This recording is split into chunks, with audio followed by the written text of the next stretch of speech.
Hi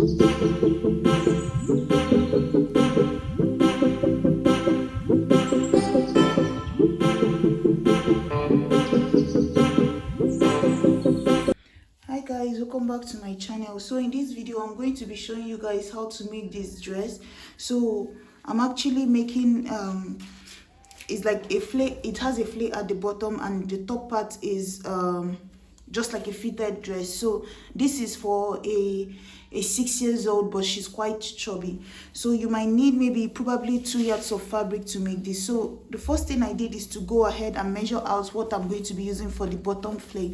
You can use, by the width you can use 3 times of her waist, and then by the length you can use, what all you need is just to measure from her shoulder to the knee or wherever you want the length to be, and then you subtract her half length from it, right?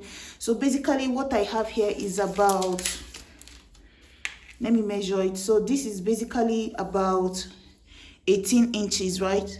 18.5, sorry. So it's supposed to end at 17, but I added 1.5 to it so that this is going to be the flare. The whole point of this tutorial is just to show you guys the top part, right? This is what I'm going to use to make the gather. The whole point of this tutorial is just to show you guys the top, the back of it. So this is the one I'm using for the top. So this is for my front, the top part of my body. So basically this is just a fabric folded into 2, and then this is the front panel also folded into 2, right? It's also folded into 2. So now what I have here is just her chest measurement divided by 4 plus extra 1.5, 1 inch of sewing and half an inch of ease, because with kids wear you never want to make it too tight. So that's basically what I have here. And then the shoulder to her waist is 11, but what I have here is 12 because I added 1 inch extra for the 1 inch extra I added is just for half an inch of sewing the top and then half an inch of sewing the bottom. So now the next thing I'm going to do is just to go ahead and measure from this point. Now you're going to measure her shoulder measurement divided by 2. So guys, now the first thing I'm going to do is just to put in her shoulder divided by so her shoulder measurement divided by 2. Her shoulder is 13, divided by 2 is going to be about 6.5, but I'm going to remove 1 from it because it's a sleeveless dress, so that's going to be about 5.5, or you can remove 0.75 from it. It depends on you, instead of 1 inch, because 1 inch is normally removed for an adult, but this one is for a little girl, right? So the next thing, I'm going to come down here by 0.75 for the shoulder slope also, instead of a whole inch. And then the next thing I'm going to do is to mark her armhole. So her armhole divided by 2 is going to be somewhere at 6.5, which is here. Mark it all the way to the top and then give it a curve here, right? And then the next thing is to mark her her chest measurement divided by 4, which is going to be at 7, right? And then plus the extra room, half an inch of ease and then 1 inch of seam allowance. That's what I have here, because her chest is 28. Like I said, she's quite chubby, right? So now by the waist, all you have to do is her waist measurement divided by 4, which is almost the same thing as her chest, right? And then I'm going to add an extra, her is going to be almost 20, is 26, right? So mark divided by 4, mark that here. That's her waist is 26, divided by 4, I've marked it, and then plus extra 2 inches for seam allowance and darting. So you see the waist, I will not even need to cut anything because it's exactly what I need, right? So take it up this way. So all I have to do now is to go from this part here and cut it out. So I'm going to cut this armhole out, and then I'm also going to come in here by the neck, and then it depends on you the width you want to use. Normally I use 2 inches for kids around the neck, but this is a bigger kid, so I can even do 2.5, right, or 2.25. And then from the shoulder slope here, I'm going to connect it to this point, and then I'm going to cut off the shoulder slope. And then the next thing is to also cut 1 inch of neck depth here. Just your basic bodies that we always use, 1 inch of neck depth. And then I'm also going to slit open the back so that I can put in my zipper, right? There's supposed to be a zip at the back, right? And then once you've done that, now the next thing we have to do is I'm going to remove the front, separate the front from the back, and then on the front I'm going to go ahead and cut the neck. You can do 3 inches of neck depth. It depends on you what you want to do, right? And then also don't forget to mark where your dart is going to be. That's divide her nipple to nipple into 2, which is 6 for me, right? And then you're going to mark it. So for me, it's going to be at 6 divided by 2 is 3, which is somewhere here, right? I'm going to notch it both on the front and the back. And then my dart is going to go from that point up to somewhere 1 inch before the bust. That's before the shoulder to the bust, which is somewhere at 8. So 1 inch before is somewhere here. So this is where my dart is going to be, very short, especially for the dart in front. But the one for the back is going to go up to the chest line, which is somewhere here, right? So you just understand the basic, but this is what we're actually using here. So now that we've done that, so to cut the back, all we're going to do now is just to go ahead and mark where the length you want to come up, like where you want the depth of the back to stop, right? So let's say I decide to do, it depends on you. So let's say I decide to do maybe the same length as where this armhole is, right? So the same length as the chest line. So let's say, and then I'm going to mark it all the way to this point here, right? And then I'm going to cut it out, right? Just like that. But this part is still going to fit into the zip. You can bring yours even lower, it depends on you. I'm thinking maybe I should bring it lower, but I'm not sure yet. But this is what I'm working with here. So guys, all you have to do is, it depends on you if you want to use lining to fold yours over, or if you want to use your bias. But anyone you decide to use, if you decide to use lining, all you have to do is just to cut exactly what you have here. So you see, this is going to be the back. All this part here is going to be tucked into the zipper, right?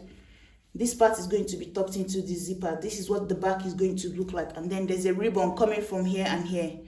And then the front panel will look something just like this, right? So basically, all I have to do now, it depends on you what you want. So if you want to work with lining, just go ahead and cut exactly this pattern in form of a lining.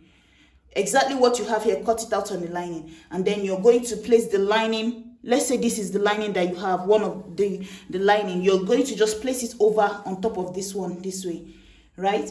And then you're going to sew close this opening, fixing your the ribbon at the tip here, right?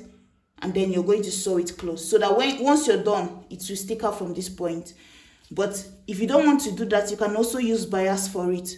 So I'm going to go ahead now. So first thing I'm going to do is just to go ahead and join the shoulder of this one. Join the shoulder here and join the shoulder here. Use bias to run the armhole. Use bias to run the neckline. Use bias to run the armhole here and close up the sides. And then I'm going to join the bottom girder to the clothes. And then we'll deal with the back. So guys, like I said earlier, the whole purpose of this video is just to show you guys how to get the back. And like I said, the back panel, you can cut it in 2 different ways, right? So the method I used here, I just basically went ahead and cut from the tip of the shoulder and then just cut it down, right? But if you want, so I went from the tip of the shoulder and then I just cut the back. So from the tip of the shoulder this way, I went ahead and cut this just like this, all the way down this way, right? So now I'm going to go ahead and put in like a strap. So this is now the back, and then there's a zipper allowance. So I'm going to have one strap from this end and then one strap from this end, right? This is the method I used in this video. So one strap is coming from this tip and one side is coming from this tip, and the shoulder to the front is the same. But this other method you can use, which is actually the one on the thumbnail, right? What you can do is, away from your zipper allowance, you can just go in 1 inch. So your zipper allowance, my zipper allowance line ends here, but ends on this line here. So I can go 1 inch away into this line here and then cut from there. So which is exactly what is on the thumbnail. So you're just going to go after your zipper allowance, which is this one here. You just come in 1 inch again from there, and then you're going to go ahead and cut from that point. You can do 1.5 or so, it depends on you. So in this method now, you will still have a little bit of the back neckline. It might not show a lot on this paper, but you will still have a little bit of the back neckline coming forward here, and then you will now join this strap at the ends of it. But this other method here is coming directly from the shoulder, right, which is the one I used in the video. But if you want to do exactly what they have on the picture, you have to get in a little bit of the neckline at the back. So instead of going straight, cutting it from the edge of the shoulder, go in 1 inch from the zipper allowance and then cut from there. So this is what I have now. Like I said, I did mine this way. So you see what I have here. So I still have to use like a skirt zip to complete it. And I told you guys, I didn't want to bring down the back lower than it is already. So it can be just 2 inches up from the waist. That's as far as the depth of this cut will go. So now all I have to do is just from the tip of this shoulder here, I'm going to put in this strap here just to, you see, like I said, I use bias for mine all over the neckline. I even use bias on the armhole, bias on the other armhole. So all I have to do is just at the tip of this, where the shoulder is, right, on the back, I'm just going to join this strap here, just double stitch it and it will fall over. The one on the thumbnail, they use like a ribbon, but I don't have any ribbon at the moment, so I'm just demonstrating with this. And then you're going to join it just at the tip of the shoulder where this one comes in here, and then the two of them will tie right at the center, and then you put in your zip at the back. And as you can also notice here, I decided to I like to just add belt to kids wear, because I never make their waist tight, right? I always leave room on the waist for kids whenever I make their clothes. So that's why I try to add in a belt by the side, just to help pull it together, because just to help make it tight enough, you can always use the belt instead of the clothes. And you know, kids grow and sometimes their tummy is also big. So instead of giving them discomfort, just add the belt that can help to adjust it, but still have room in the cloth, you understand? So now, all I have to do is just to go ahead now, add in a very short zip here, put in the strap of the belt on these two ends of the shoulder. I decided to give her like a head wrap, a scrunchie. I already have a video on this on my channel, but this is for a little girl. So the width I have here is already folded, right? I folded it and ironed it. So the width I have here is 4.5. The length I have here is 26. So what I'm going to do is I'm going to just pass this inside of it. I just have this here, just a piece of cloth. I'm going to pass it inside of it, 15 inches, right? I'm going to take it, pass it inside of this, sew it close at both ends, right? It will help pull this together. Imagine this being inside of it. It will help pull it together, right? And then this one here is the one for the elastic. So guys, as I was explaining to you, so I've put in the scrunchie, the piece of fabric inside of this here. So you see, because the piece of fabric is shorter, it pulled this together to give this crunchy effect. If you look at it, you see how it looks. So now the next thing I have to do is just the other one that I showed you before, this other piece here. I pass elastic through it, so if you see, it's stretchy, right? The whole thing, the fabric itself was as long as up to 15 inches or so, and then the width is actually 1.5. So you just need to fold the fabric that is maybe 4 inches of width into two, make a casing, pass elastic through it. This is the size of elastic I used, right? And then all I have to do now is just to go ahead and sew this at one end of this. You see, sew this to one end of this, and then sew the other end of it to the other end. So that's basically how you make this scrunchie, but I'm going to put it in the link below so you guys can see. So guys, this is basically the outfit. Everything is done, as you can see. So I've finished it here. So thank you guys so much for watching, and I'll see you in my next video. If you guys are interested in this scrunchie, just check the link below. I will try to put it there so you can see how to make this here. It's very easy to make. So please guys, like, share and subscribe, and bye.